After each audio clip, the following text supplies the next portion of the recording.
Aku cuma pengangguran yang baru aja ditipu agen TKI. Tidur di kursi bandara, tanpa uang, tanpa tujuan. Tapi tiba-tiba, "Hei, kamu, tolong pura-pura jadi suami saya sekarang juga." Seorang wanita bule cantik menarik tanganku, lalu di depan petugas imigrasi. Detik berikutnya, aku duduk di ruang pernikahan sipil dengan wanita yang bahkan belum kukenal namanya. Dia bilang, "Tolong nikahi aku 3 hari saja. Aku akan bayar kamu 30 juta. Kupikir ini cuma akal-akalan orang kaya. Sampai hari keempat, dia menatapku dengan mata berkokek-kokaka dan bilang, "Aku nggak siap kamu pergi." Namaku Andi, lahir di Sragen, besar di bawah bayang-bayang kesederhanaan. Ayahku sudah lama meninggal, ibuku masih jualan gorengan di depan SD. Aku anak pertama jadi harapan keluarga. Karena itu, waktu ada tawaran kerja ke Jerman sebagai buruh pabrik, aku langsung ambil. Tanpa pikir panjang, tanpa cek ulang. Dan ternyata, aku salah besar. Semua berawal dari satu koper dan satu tiket murah. Aku mendarat di Bandara Frankfurt, jam 6 pagi waktu setempat. Tapi yang kutunggu, tak pernah datang. Si agen yang katanya akan jemputku lenyap, nomornya sudah tidak aktif. Aku berdiri di pintu keluar terminal seperti orang bodoh. 15 menit, 30 menit, 1 jam, lalu aku sadar. Aku ditinggal. Uang yang kumiliki hanya 50 euro. Dan aku bahkan gak tahu harus tidur di mana malam ini. Bahasa cuma sebatas halo dan chat. Sisa harapanku hanya satu. Bangku tunggu di sudut terminal. Hari sudah sore, waktu aku mulai gemetar. Bukan karena dingin semata, tapi karena takut. Takut dimarahi petugas. Takut jadi gelandangan. Takut. Ibu di rumah tahu aku gagal, bahkan sebelum sempat bekerja. Di Frankfurt yang katanya kota modern, malah terasa seperti hutan asing yang siap menelanku hidap-hidap. Sampai aku mendengar suara ribut dari arah meja imigrasi. Seorang wanita, bule cantik, sedang beradu mulut dengan 2 petugas imigrasi. Wajahnya tegang, rambut pirangnya acak-acakan, dan tas jinjingnya berserakan. Dia tampak frustrasi. Aku tak paham percakapan mereka, tapi ekspresi wajahnya berkata satu hal. Dia butuh bantuan. Lalu terjadi hal tak masuk akal. Wanita itu melirik, "Kira," jalan cepat ke arahku sambil tersenyum kaku. Dan tanpa aba-aba memelukku erat. "Sayang, kamu dari tadi di mana? Aku sudah ditahan lama karena kamu nggak muncul," katanya dalam bahasa Inggris. Aku bengong. Petugas itu menghampiri dan langsung melemparkan serangkaian pertanyaan padaku. Aku gagap, tapi wanita itu menjawab semuanya cepat-cepat. "Yes, this is my husband, Indonesian. We got married last year in Bali. Here's our photo." Dia menunjukkan foto di ponselnya aku. Itu foto selfie aku yang kuunggah di Instagram. Bagaimana dia dapat? Aku nyaris protes, tapi dia mencubit pinggangku keras dan berbisik, "Tolong, ikuti saja. Aku akan jelaskan nanti." Kami akhirnya duduk di kursi tunggu lounge. Setelah semua tenang, aku masih linglung. "Siapa kamu?" tanyaku. "Amanda," jawabnya, cepat. "Aku warga negara Jerman, tapi tinggal lama di Kanada. Aku harus tunjukkan aku punya pasangan di sini, supaya bisa tinggal sementara. Kalau enggak, aku bisa dideportasi karena masa visa investasiku baru diproses." Aku masih diam. "Dan kamu terlihat seperti orang yang sedang putus asa juga," katanya sambil menatapku tajam. Aku mengangguk pelan. "Begini, aku akan jujur. Aku butuh seseorang untuk pura-pura jadi suamiku. Hanya selama 3 hari. Setelah itu kamu bebas. Aku akan kasih kamu 30 juta rupiah tunai." Napasnya cepat, seperti sedang terburu waktu. Aku melongo. 3 hari? 30 juta? Kepalaku memutar. Cepat. Ini pasti gila. Tapi tubuhku lelah. Dompetku kosong. Masa depanku kabur. Dan wanita ini bukan hanya cantik dan kaya. Tapi entah kenapa, dia terlihat seperti sedang benar-benar kesepian. "Kenapa aku?" "Karena kamu orang asing. Tak akan ada yang curiga. Dan kamu terlihat cukup lugu untuk dipercaya, tapi cukup tangguh untuk diselamatkan." Aku terdiam, lalu mengangguk. Dan begitulah. Dalam waktu kurang dari 2 jam, aku berpindah status dari gelandangan di bandara menjadi suami dari janda kaya misterius.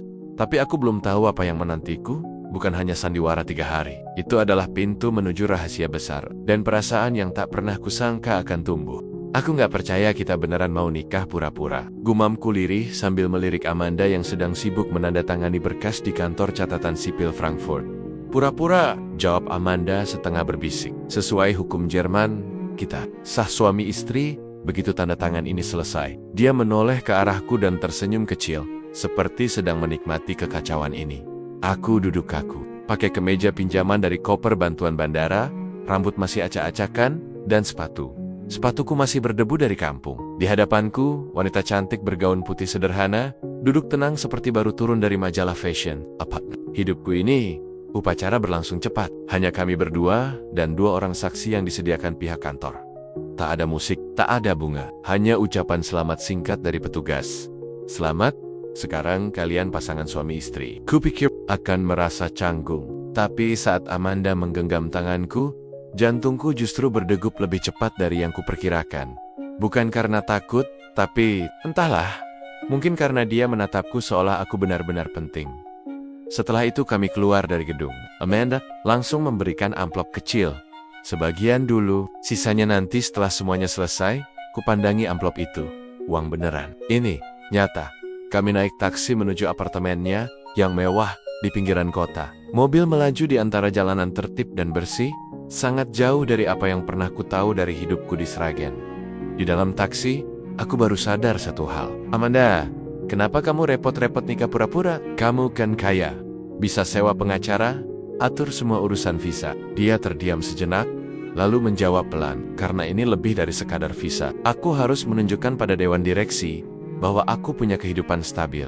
Kalau tidak, saham warisan suamiku bisa diambil alih oleh keluarganya yang ingin menyingkirkanku. Aku menoleh cepat. Kamu pewaris perusahaan, Farmasi Internasional, tapi posisi CEO-nya kosong sejak suamiku meninggal 2 tahun lalu. Aku hanya pemegang saham utama.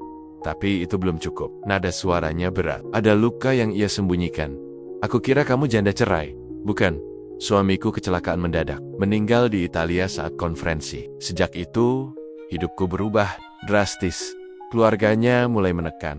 Mereka ingin aku jatuh, tapi aku tak akan membiarkan itu. Kupandangi wajahnya. Di balik sikapnya yang kuat dan dingin, ada sesuatu yang rapuh. Sesampainya di apartemen, aku dibuat ternganga. Dinding kaca dari lantai ke langit-langit, balkon dengan pemandangan sungai Main, dan sofa mahal yang empuknya melebihi kasur hotel berbintang. Amanda menyuruhku duduk. Aku akan siapkan kamar tamu. Tapi, kita tetap harus terlihat seperti pasangan suami istri. Jadi, sesekali kita perlu pergi makan bersama, belanja bareng, dan tidur di kamar yang sama kalau ada inspeksi dari pihak imigrasi. Aku hampir tersedak kopi. Dia menoleh santai. Tenang aja, kita tetap jaga batas kok. Aku nggak akan maksa kamu jadi suami sungguhan. Dia tertawa kecil. Malam itu, aku tidur di kamar tamu, tapi aku tidak bisa benar-benar tidur. Pikiranku melayang ke semua yang baru saja terjadi. 3 hari, 30 juta. Tapi kenapa dadaku terasa sesak waktu Amanda berjalan sendirian ke balkon, memandang malam yang dingin, seperti seseorang yang menanti sesuatu yang tak pernah kembali, dan yang lebih aneh. Kenapa aku mulai ingin jadi lebih dari sekadar suami kontrak? Hari kedua sebagai suami pura-pura dimulai dengan sarapan aneh. Aku duduk satu meja dengan wanita bule cantik, yang bahkan belum kukenal seminggu lalu, menyantap croissant mahal, sambil membicarakan jadwal wawancara imigrasi. Besok pagi jam 10, 2 orang dari kantor imigrasi akan datang ke apartemen ini, kata Amanda pelan. Wawancara apa? Mereka ingin memastikan pernikahan kita bukan bohongan. Aku menelan ludah. Terus, apa yang harus kulakuin? Amanda menyodorkan sebuah binder. Kamu harus hafal semua ini. Detail hubungan kita. Kapan pertama kali ketemu? Tanggal ulang tahun? Makanan favoritku? Bagaimana kita bertengkar soal AC dan selimut? Mataku membulat. Ini bukan sandiwara biasa. Ini nyaris seperti ikut ujian hidup. Siangnya, Amanda mengajakku ke toko bunga. Katanya, apartemen harus terlihat hangat dan romantis. Aku tahu ini semua gila, katanya di jalan. Tapi, kamu tetap ikutannya? Aku mengangguk. Entah kenapa, aku tak bisa bilang tidak padanya. Mungkin karena uang, mungkin karena matanya yang sendu itu. Kami pulang sore hari, membawa bunga, foto cetak palsu, dan 2 cangkir coklat panas. Tapi, sesampainya di lobi apartemen, suasana berubah. Seorang pria berpakaian jas, rapi menunggu di kursi tamu. Rambutnya putih, berkacamata, dan membawa koper kecil. Saat melihat kami, dia langsung berdiri. Fräulein Amanda, akhirnya saya bertemu Anda. Suaranya dalam dan tenang. Bahasa Inggrisnya berat, khas Jerman. Apa yang Anda lakukan di sini, Herr Carr? Ada urusan keluarga, dan ingin bertemu suami baru Anda. Matanya langsung menatapku, tajam seperti sedang menilai harga di pasar. Aku kaku. Kami masuk bersama ke dalam. Amanda menyalakan teh. Aku duduk seperti anak baru yang dimarahi guru BP Amanda. Kau tahu alasan saya datang? Kata pria itu pelan. Warisan itu masih dalam pengawasan dewan. Pernikahanmu sangat tergesa. Kami punya hak untuk menyelidikinya. Amanda menjawab, kami menikah sah. Anda bisa cek suratnya. Betul. Tapi kami ingin tahu, siapa sebenarnya pria ini? Aku mencoba bersikap tenang. Nama saya Andi, dari Indonesia. Pekerjaan? Baru mau mulai kerja? Buruh. Carl mendengus kecil, lalu membuka berkas di tangannya. Ada banyak pria yang bisa kamu nikahi, Amanda. Tapi kamu pilih. Dia, seorang imigran tak punya dokumen kerja yang stabil. Suasana jadi tegang. Amanda memotong.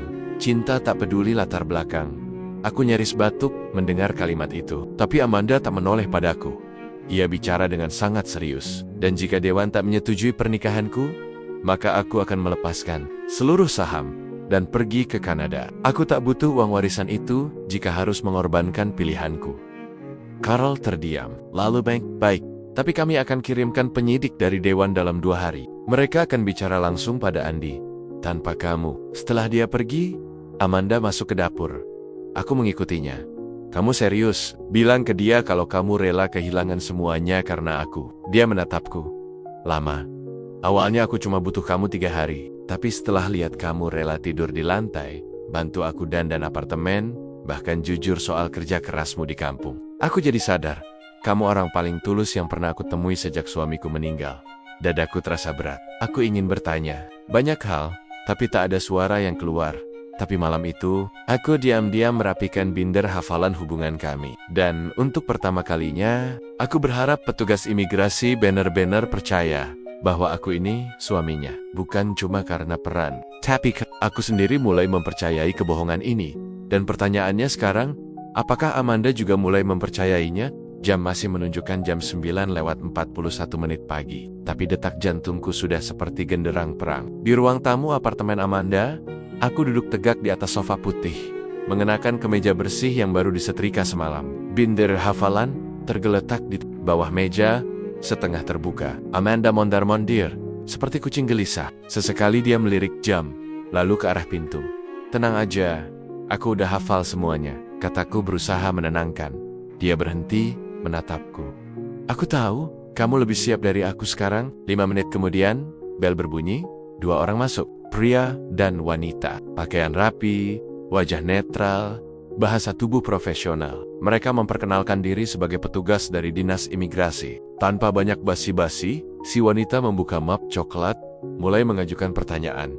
Sejak kapan Anda dan Amanda menikah? 2 hari lalu, jawabku.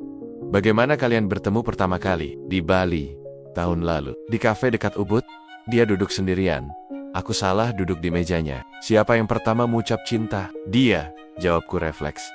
Amanda langsung menoleh, matanya sedikit membelalak, lalu tersenyum kecil. Entah karena aku menjawab cepat, atau karena aku bohong dengan sangat lancar. Apakah kalian berencana punya anak? Aku terdiam sepersekian detik. Tentu saja, jika waktu mengizinkan. Mereka mencatat. Lalu, si pria mengeluarkan sesuatu dari tas kerjanya. Sebuah foto cetak berwarna, cukup besar. Foto itu menunjukkan Amanda bersama seorang pria tinggi, tampan, berkacamata, dan memeluknya dari belakang di balkon sebuah hotel. Foto itu terlihat baru. Di sudutnya, tercetak tanggal 3 bulan yang lalu. Siapa pria ini, Amanda? Tanya si pria datar Amanda Tekjiam. Napasnya memburu. Dia, temanku dari Kanada, tapi sudah tidak dekat. Tapi dalam data kami, nama pria ini terdaftar sebagai pendamping resmi Anda dalam konferensi medikal di Berlin tahun ini. Bahkan kalian menyewa suite bersama. Aku menatap Amanda. Dia menghindari tatapanku. Aku tidak pernah bilang, aku tidak dekat dengan siapapun sebelum kamu, katanya cepat. Dia hanya masa lalu, dan aku tidak punya kewajiban menjelaskan itu kepada siapapun sekarang. Si petugas menutup map. Baik, tapi kami akan menilai apakah pernikahan ini memang layak dianggap sah secara emosional atau hanya administratif. Kami akan hubungi dalam 48 jam ke depan. Setelah mereka pergi, ruangan jadi hening. Aku menatap Amanda. Kamu bilang kamu janda. Dan kamu bilang kamu gak punya siapa-siapa lagi. Dia memalingkan wajah. Aku janda, tapi aku memang sempat mencoba membuka hati lagi. Aku gagal. Dan itu bukan urusanmu. Suaranya tinggi, lebih sebagai tameng daripada kemarahan. Aku berdiri pelan. Maaf, tapi aku harus tahu. Karena kalau ini semua cuma mainan buatmu, aku nggak tahu harus bersikap gimana lagi. Aku cuma orang biasa, Amanda, aku nggak biasa bohong. Apalagi untuk orang yang nggak jujur sama aku. Dia wajahnya mulai memerah, seperti menahan ledakan emosi. Aku memang nggak jujur, tapi itu bukan berarti aku bohongin kamu dari awal. Aku cuma belum siap mengakui kalau aku punya masalah lebih besar dari yang kamu tahu. Aku menunduk. Masalah apa? Dia menggigit bibirnya. Lama. Lalu berbisik, pria dalam foto itu bukan cuma mantan. Dia anak tiri dari suami lamaku, dan dia adalah orang yang akan mengambil seluruh perusahaan jika aku gagal mempertahankan posisiku. Darahku seperti turun ke kaki. Jadi ini lebih dari sekadar warisan? Ini semacam perebutan tahta, dan kamu, Andi, tanpa sadar, sudah jadi pion di dalamnya. Aku terdiam. Tiba-tiba, semua terasa kabur. 3 hari lalu aku tidur di bangku bandara. Hari ini, aku jadi suami pura-pura dalam perang keluarga elit. Aku menatap Amanda lagi. Kali ini, bukan hanya heran, tapi juga kecewa. Aku masih di sini, bukan karena uangmu, Mende. Dia menoleh. Aku tahu, bisiknya. Dan justru itu yang bikin aku takut. Namanya Gregor Hans, pria dalam foto itu. Dan kini dia berdiri di depan pintu apartemen Amanda dengan senyum sopan dan mata yang penuh siasat. Amanda, katanya dengan nada ramah yang terlalu manis. Senang, akhirnya kita bertemu lagi. Matanya lalu menoleh ke arahku. Tatapannya menusuk. Jadi, ini dia, suami barumu? Aku langsung tahu, ini bukan kunjungan biasa.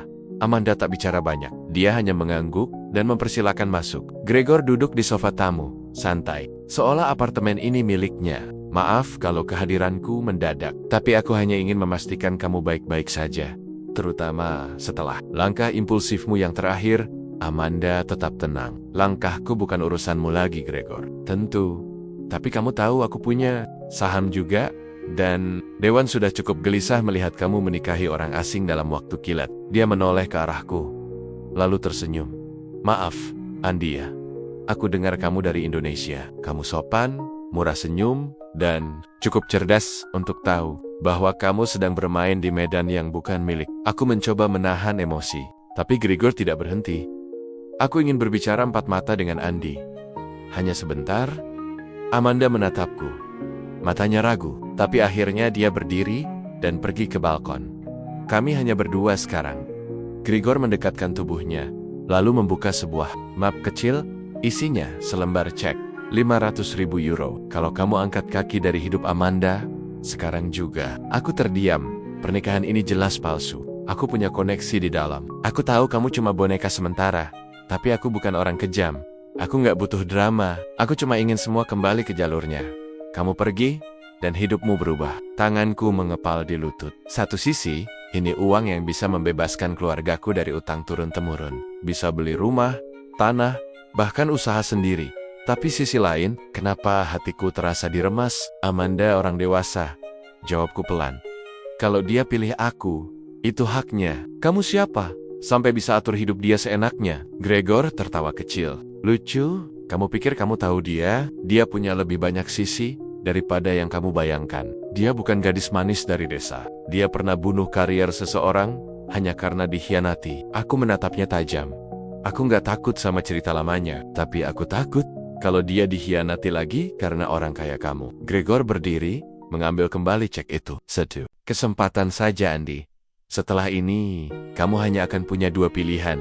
Keluar dengan hormat, atau hancur bersama dia. Dia pergi tanpa salam. Amanda masuk tak lama kemudian. Apa yang dia bilang? Dia tawari aku cek. Jawabku jujur. Apa kamu ambil? Aku menatap matanya. Kalau aku ambil, kamu udah nggak lihat aku di sini lagi. Ia terdiam, lalu menendok, seperti menyimpan perasaan yang sulit dibendung. Andi, aku gak pernah menyangka kamu bakal sejauh ini. Kalau kamu masih anggap aku cuma peran tambahan, bilang sekarang, kataku lirih. Dia menatapku lama, lalu mendekat, duduk di sebelahku. Dan untuk pertama kalinya, tangannya menggenggam tanganku erat, tanpa pura-pura. Bukan karena petugas imigrasi, bukan karena butuh acting, tapi karena dia ingin. Aku nggak tahu ini akan jadi apa, tapi aku tahu satu hal. Aku mulai takut kehilangan kamu, dan aku pun sadar. Untuk pertama kalinya, aku benar-benar ingin menjadi suaminya. Bukan cuma karena kontrak, tapi karena hatiku sudah terikat. Namun, ancaman dari Gregor bukan bualan. Malam itu, Seseorang mengetuk pintu dengan keras. Begitu kubuka, polisi imigrasi berdiri di depan. Andy, suara tegas itu terdengar dari balik pintu yang baru saja kubuka. Dua pria berbadan tegap dengan jas hitam berdiri di ambang, didampingi satu petugas wanita berseragam imigrasi. Di tangan mereka ada surat resmi perintah penahanan. Sementara, maaf, Anda diminta untuk ikut dengan kami untuk proses klarifikasi izin tinggal. Ada laporan soal dugaan penyalahgunaan status visa pernikahan. Amanda muncul di belakangku. Wajahnya pucat seketika. Apa maksud kalian? Dia suamiku yang sah. Petugas wanita hanya menjawab datar. Kami hanya menjalankan prosedur. Kami dapat informasi bahwa pernikahan ini patut dicurigai. Kami akan bawa dia untuk interogasi lanjutan. Aku menoleh ke Amanda. Mencoba tenang. Aku nggak apa-apa, men. Aku akan jelaskan semuanya. Tapi aku bisa lihat matanya mulai berkaca-kaca. Mobil van imigrasi membawaku ke kantor pusat. Selama perjalanan, pikiranku kosong. Apakah ini semua ulah Gregor? Apakah karena aku tolak ceknya? Di ruang interogasi, aku ditanya selama 3 jam penuh. Mulai dari kisah pertemuan, tanggal ulang tahun Amanda, bahkan warna spray tempat tidur kami. Untungnya, aku hafal semua. Bahkan lebih hafal dari mantan pacarku sendiri waktu SMA. Petugas terlihat ragu-ragu. Jawaban Anda konsisten. Tapi kami dapat informasi bahwa sebelumnya Anda tidak memiliki pekerjaan dan tempat tinggal di Jerman. Apa Anda tahu itu bisa dianggap pelanggaran imigrasi? Aku menarik napas panjang. Saya datang ke sini karena dijanjikan kerja oleh agen. Ilegal, saya ditipu. Tapi Amanda, dia menolong saya. Kalau saya bersalah karena diselamatkan seorang janda baik hati, maka hukum ini terlalu kejam buat orang kecil seperti saya. Ruangan jadi hening. Tak lama kemudian, telepon di meja berdering. Petugas mengangkat, bicara singkat, lalu menutupnya perlahan dan menatapku dengan ekspresi berbeda. Pak Andi, Anda bebas. Aku kaget. Apa maksudnya? Wanita bernama Amanda Vogel mengirimkan bukti baru. Dia mengakui bahwa Anda tinggal bersamanya secara penuh selama seminggu dan memberikan dokumen tambahan termasuk perjanjian harta bersama, sertifikat bank, dan surat pernyataan pribadi. Aku langsung berdiri. Boleh saya temui dia sekarang? Petugas hanya mengangguk. Begitu aku keluar gedung, Amanda sudah menunggu di mobilnya. Begitu melihatku, dia langsung turun, lalu memelukku erat di tengah gerimis kecil yang turun dari langit Frankfurt. Aku pikir aku akan kehilangan kamu, bisiknya. Aku membalas pelukannya. Pelan, aku juga. Kami duduk di mobil cukup lama. Tidak bicara banyak, hanya diam dan menggenggam tangan masing-masing. Aku kasih semua data pribadiku ke mereka, kata Amanda pelan. Sahamku bisa terancam. Posisi di perusahaan juga. Tapi aku nggak peduli. Aku menoleh cepat. Kamu serius? Aku bisa cari lagi perusahaan, jabatan, bahkan uang. Tapi aku belum tentu bisa ketemu orang kayak kamu. 2 kali, aku nyaris tak bisa bicara. Di antara suara hujan dan kaca berembun, aku sadar, ini bukan lagi soal pernikahan palsu. Ini tentang 2 jiwa yang sudah saling percaya. Bahkan saat dunia ingin memisahkan. Tapi harapan itu tak bertahan lama, karena malamnya, email masuk ke ponsel Amanda dari kuasa hukum perusahaan. Judulnya, pemanggilan resmi, sidang internal hak, waris, dan pembekuan aset. Dan nama yang tercantum sebagai pelapor, Gregor Hans. Gedung perusahaan tempat Amanda bekerja tampak seperti istana kaca, menjulang tinggi, mewah, dan dingin. Tapi pagi itu, suasananya lebih dingin dari biasanya. Di lantai 21, ruang rapat direksi penuh oleh pria bersetelan gelap dan wanita-wanita bermata tajam. Di ujung meja, duduk Amanda dengan kepala tegak. Tapi aku tahu, hatinya pasti berdegup kencang seperti milikku. Sidang internal ini bukan sekadar formalitas. Ini adalah pertempuran atas harta, nama baik, dan posisi kekuasaan. Dan duduk di kursi kanan pimpinan sidang, Gregor, pria yang pernah mencoba membeli kepergianku dengan €1,500,000. Sidang ini dibuka untuk membahas keabsahan pernikahan Amanda Vogel dengan saudara Andi Subagio, ucap pimpinan dewan, dan mempertimbangkan apakah pernikahan itu dilakukan semata-mata demi mempertahankan saham keluarga Vogel. Gregor langsung berdiri. Saya ajukan bukti. Amanda tidak pernah mengenalkan suaminya ini kepada keluarga besar, tidak pernah melibatkan dia dalam kegiatan perusahaan, dan sebelumnya memiliki relasi dengan saya yang kini ia tutupi. Bukti lain, saya punya bukti paspor Andi yang menyatakan ia datang ke Jerman tanpa dokumen kerja dan tinggal tanpa izin tinggal tetap. Jelas-jelas ini orang yang hanya dimanfaatkan untuk manipulasi hukum. Aku diam, kepalaku menunduk. Amanda masih duduk tenang, tapi wajahnya mulai pucat. Lalu, seorang wanita dari tim legal perusahaan bertanya, "Amanda, apakah benar kamu pernah menyembunyikan informasi tentang hubunganmu sebelumnya dengan Gregor dari Dewan?" "Ya," jawabnya jujur. "Karena itu tak lagi relevan." Dia siap. Dan apa yang saya lakukan sekarang adalah bentuk dari hidup baru saya. Dengan menikahi pria asing dalam waktu 3 hari, dengan menikahi pria yang menyelamatkan saya dari keterpurukan yang diciptakan oleh kalian semua. Suara Amanda bergetar tapi kuat. Saya tidak perlu izin siapapun untuk mencintai atau mempercayai seseorang. Sidang jadi riuh. Gregor menyoik. Sayangnya, dalam dunia hukum dan bisnis, kepercayaan tidak cukup. Kami butuh bukti. Lalu, aku berdiri. Meskipun Amanda sempat menatapku cemas, aku melangkah ke depan, membuka tas kecil yang kubawa. "Kalau kalian butuh bukti," kataku pelan, "ini mungkin bukan yang kalian harapkan, tapi ini nyata." Aku meletakkan sebuah flash disk di meja. Isinya adalah rekaman suara Gregor saat dia mendekatiku dan menawarkan uang untuk meninggalkan Amanda. Ada juga bukti transaksi yang dia siapkan. Aku rekam semuanya, karena aku tahu suatu hari dia akan mencoba menjatuhkan Amanda dengan cara kotor. Seketika, ruangan hening. Salah satu staf IT perusahaan diminta memutar rekaman itu, dan semua terdengar jelas. Suara Gregor menawarkan €500,000. Nada sinisnya, ancamannya, bahwa aku hanya pion dalam permainan. Wajah Gregor memucat. Amanda menatapku, matanya berkaca-kaca. Tak percaya, tapi juga penuh rasa syukur. "Jadi," lanjutku, "kalau aku memang cuma orang kecil dari kampung, maka hari ini biarlah kalian tahu. Justru orang kecil inilah yang menyelamatkan reputasi perusahaan kalian dari kebusukan." Beberapa anggota dewan mulai saling berbisik. Pimpinan sidang berdiskusi singkat, lalu mengetuk meja. Keputusan sementara. Pernikahan Amanda dan Andy diakui sah dan tidak terbukti manipulatif. Proses penyelidikan terhadap Gregor Hans akan dimulai hari ini juga. Saham Amanda tidak dibekukan. Sidang ditutup, aku menoleh ke Amanda. Dan saat itu juga, dia berlari ke arahku, memelukku dengan air mata yang jatuh tak tertahan. Kemenangan ini bukan cuma soal bisnis, tapi soal harga diri, cinta, dan bukti bahwa yang tulus tidak bisa dibeli. Tapi saat kami keluar dari ruangan sidang, Amanda berbisik pelan di telingaku, "Kita belum selesai. Gregor pasti belum akan berhenti." Aku menatapnya, mengangguk. "Kalau dia datang lagi, aku akan berdiri di sampingmu. Bukan karena harus, tapi karena aku mau." 3 hari setelah sidang internal itu, suasana apartemen Amanda mulai tenang. Untuk pertama kalinya sejak aku mendarat di Jerman, aku bisa tidur tanpa mimpi buruk.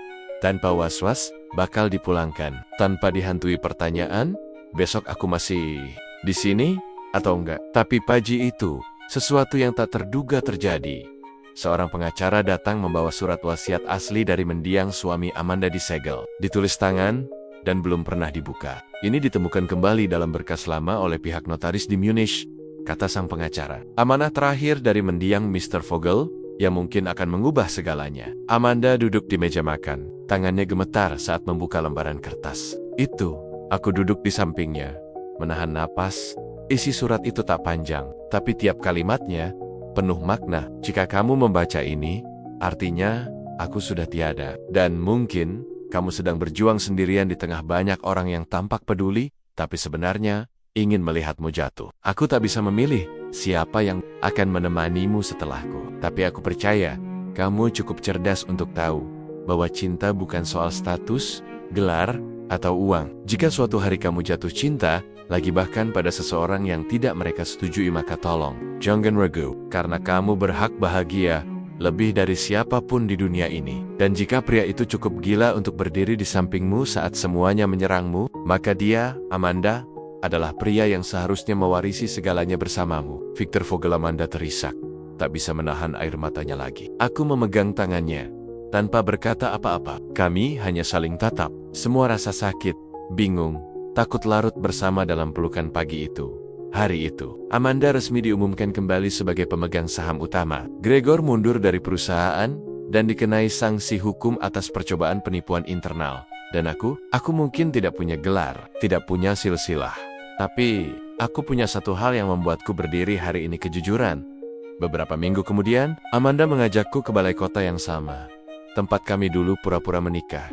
Tapi kali ini, dia mengenakan gaun sederhana, tanpa riasan berlebihan. Hanya dengan bunga di tangan, kita sudah pernah menikah. Demi bertahan hidup, tapi kali ini aku ingin menikah demi hidup bersama. Aku nyaris tak bisa menjawab, tapi aku tahu jawabannya tidak perlu kata-kata, hanya genggaman erat dan satu bisikan, ya. Epilog hari ini. Aku bukan lagi gelandangan yang tidur di bangku bandara. Aku adalah suami dari wanita paling luar biasa yang pernah kutemui, yang awalnya hanya ingin menyewaku 3 hari, tapi malah memberiku seumur hidup. Cinta itu kadang datang dari tempat tak terduga, dari kebohongan kecil yang tumbuh menjadi kebenaran paling tulus dalam hidup. Dan siapa sangka, cinta sejati bisa lahir dari pernikahan palsu.